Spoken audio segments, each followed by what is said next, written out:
नमस्कार दोस्तों, देश एकेडमी में आपका स्वागत है। हमारी जो आदिवासी विद्रोह या जनजाति विद्रोह की जो सीरीज चल रही थी उसमें आज हम देखेंगे मेरिया विद्रोह।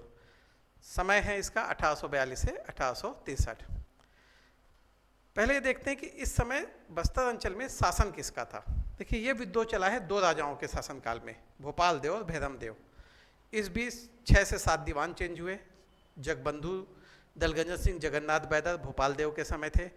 भैरम देव के समय थे दलगंजन सिंह, वामन राव, मोती सिंह और गोपीनाथ कपड़दर। ठीक, ये विद्रोह चला करीब 82 वर्ष, 21 से 22 वर्ष। ठीक, इस विद्रोह के जो प्रमुख कारण थे, एक तो था आपका सबसे प्रमुख जो कारण था वो था सांस्कृतिक हस्तक्षेप। ठीक, ये तो मेजर कारण था, लेकिन केवल एक यही कारण नहीं था। इसके अलावा था आपका लोकप्रिय दीवान को पद से हटाना। कौन थे लोकप्रिय दीवान? दलगंजन सिंह थे। अभी आपने देखा दलगंजन सिंह 2 बार दीवान बने। इसकी स्टोरी हमने तारापुर विद्रोह में देखी है कि दलगंजन सिंह कैसे 2 बार दीवान बनते हैं, एक बार उनको कितने महीने की सजा होती है। तो अगर आपको उसके बारे में जानकारी चाहिए तो आप तारापुर विद्रोह वाला जो हमारा वीडियो है उसको देख सकते हैं। ठीक, फिर जो नया दीवान बनता है, ठीक, एक तो कारण हुआ लोकप्रिय दीवान का पद से हटाना। दूसरा, जो नया दीवान बनते हैं उन्होंने जनजातियों के विरुद्ध जो नीति लगाई, उनका शोषण किया। ठीक, बात बात पे उनको दंड देना, कर बढ़ा देना, जिससे उनके लोगों के मन में उनके प्रति क्या रहा, हमेशा असंतोष का भाव रहा। ठीक, शासन ने मेरिया विद्रोह को क्या किया था, प्रतिबंधित कर दिया था। अच्छा, जो मेरिया विद्रोह को आखिर मेरिया विद्रोह कहते क्यों हैं? देखिए, मेरिया उस व्यक्ति को कहा जाता था जिसकी नरबली, जिसको बलि के लिए चुना जाता था, जिसकी बलि दी जाती थी। मेरिया विद्रोह जो है या जो नरबली की प्रथा है, यह बस्तर अंचल की बहुत प्राचीन है। विभत्स प्रथा तो है, गलत है बिल्कुल। इसका हमको जो पहली बार सुराग वो मिलता है, साक्ष्य मिलता है, वो मिलता है राजपुर अभिलेख, जो मधुरांतक देव का था, 5 अप्रैल 1065 का। ठीक, इसमें मधुरांतक देव ने लिखा है कि राजपुर ग्राम मणिकेश्वरी देवी के नरबली के लिए क्या दिया गया था, दान दिया गया था।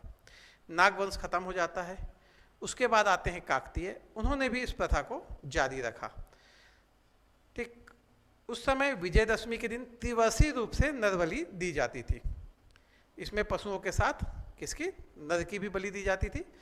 इसका उल्लेख लाला जगदलपुरी के द्वारा किया गया है। ठीक, देखिए, केवल भारत में ही नहीं, विश्व में हर जगह जहाँ पे कोई शासक वर्ग आता है और बाकी जनता अज्ञान रहती है, वहाँ वो शासक वर्ग एक ऐसी पद्धति स्थापित करने की कोशिश करता है ताकि जनता उससे क्या करे, भय के कारण डरी रहे, कभी उसका विरोध ना कर सके। ठीक, इसलिए शासक क्या करते हैं, अपने आप को देवता तुल्य घोषित कर लेते हैं। ठीक, इस पे ब्राह्मणों का भी सपोर्ट उनको मिलता है, क्योंकि उनके भी विशेषाधिकार सुरक्षित रहते हैं। अगर हम भारत से बाहर जाएंगे तो वहाँ भी आपको ऐसे ही मिलेगा। आपने पोप के बारे में सुना होगा कि कैसे वो पैसा लेके क्या करते थे, प्रमाण पत्र देते थे स्वर्ग जाने का। तो केवल भारत नहीं, सभी जगह ऐसा रहा। जो शासक के पद पे आ गया, जिसके पास पावर आ गई, उसने हमेशा नीचे वालों को दबाने के लिए कुछ ना कुछ हथकंडे अपनाए, जिसमें एक प्रमुख ये था कि अपने आप को देवता का पुत्र घोषित कर लो, देवता से आशीर्वाद प्राप्त वंश घोषित कर लो, जिससे लोग क्या करें, देवता के भय के कारण आपका कभी विरोध ना करे। ऐसे ही कुछ यहाँ पे भी कहानी थी और लगभग सभी जगह रही है। तो ये थी, इसी कारण जो यहाँ के देवता थे, ऐसा माना, मतलब यहाँ के जो राजा थे, यहाँ के आदिवासी उनको देवता तुल्य मानते थे। ऐसा माना जाता था कि वो दंतेश्वरी माता के आशीर्वाद से ही यहाँ शासक बने। ठीक, ग्रिम्सन के अनुसार, ग्रिम्सन ने भोपाल देव को, इनको मतलब सूचना मिली कि यहाँ नरबली दी जाती, तो उन्होंने भोपाल देव को इस प्रथा को रोकने के लिए क्या किया, बोला, आदेश दिया। पर फिर भी उनको यह सूचना मिली कि यहाँ पे नरबली कंटिन्यू दी ही जाती रहती है। ठीक, इनको पता चला कि करीब करीब इन लोग जो हैं बस्तर शासक, जो दंतेश्वरी मंदिर के जो पूजा इसमें शामिल हैं, इन लोग बाहर से लोगों को पकड़ रहे हैं और कम से कम 20-20 लोगों की बलि दे रहे हैं। इससे क्या हुआ, दलगंजन सिंह को बुलाया गया, कहाँ, नागपुर। ब्रिटिश रेजिडेंट ने नागपुर बुला लिया इनको। कहाँ थे? दलगंजन सिंह दीवान थे आपके बस्तर के। हीरालाल शुक्ल जी का कहना है कि दलगंजन सिंह ने इस बात को स्वीकार कर लिया था कि बस्तर में क्या है, नरबली दी जाती है। ठीक, तो ब्रिटिश शासक के पास एक सबूत भी हो गया। तो ब्रिटिश शासक ने भोसला शासक को बोल के, क्योंकि भोसला शासक को बोला क्या, उनको आदेश दिया कि एक टुकड़ी वहाँ भेजी जाए, क्योंकि ब्रिटिश के नज़र में यह प्रथा कैसी थी, अंधविश्वासी थी और अमानवीय थी। तो उन्होंने एक सैनिक टुकड़ी वहाँ भेजी जो 22 वर्ष तक दंतेश्वरी मंदिर में रही और नरबली प्रथा को रोक के रखा। ठीक, इसके जो प्रमुख थे वो शेर खान थे, एक मुस्लिम थे। कहा जाता है कि इन्होंने माड़िया लोगों को काफ़ी दमन किया वहाँ पे। ठीक, हीरालाल शुक्ल जी की एक कृति है, ठीक, बस्तर का बृहद इतिहास। इसमें भी बताया गया है कि जो वहाँ के पुजारी थे श्याम सुंदर जी, इन्होंने वहाँ के लोग, जो आदिवासी लोग थे, उनको भड़काया कि अगर वह इन सैनिकों की सहायता करेंगे तो दंतेश्वरी जो मैया है वो क्या हो जाएंगी, नाराज हो जाएंगी और इसका परिणाम उन लोगों को भुगतना होगा। तो इन्होंने भी, जो वहाँ पुजारी थे, उन्होंने भी इस प्रथा के सपोर्ट में आदिवासियों को भड़काया, जिससे क्या हुआ, आदिवासी विद्रोह शुरू हुआ, जिसके नेतृत्व करता थे हिड़मा मांझी। पर वहाँ पे जो सेना थी उसने इनका दमन कर दिया गया। ठीक, जो सेना थी, उन्होंने, बताया जाता है कि उन्होंने माड़िया लोग का दमन किया, माड़िया ग्राम जला दिए। पर अंततः रायपुर से और सेना पहुंची और यह विद्रोह क्या होता है, पूरा दमन कर दिया जाता है। इसी दौरान जो ब्रिटिश गवर्नर जनरल है, उनके द्वारा नरबली प्रथा को मानव वध घोषित कर दिया जाता है और इसको बैन कर दिया जाता है।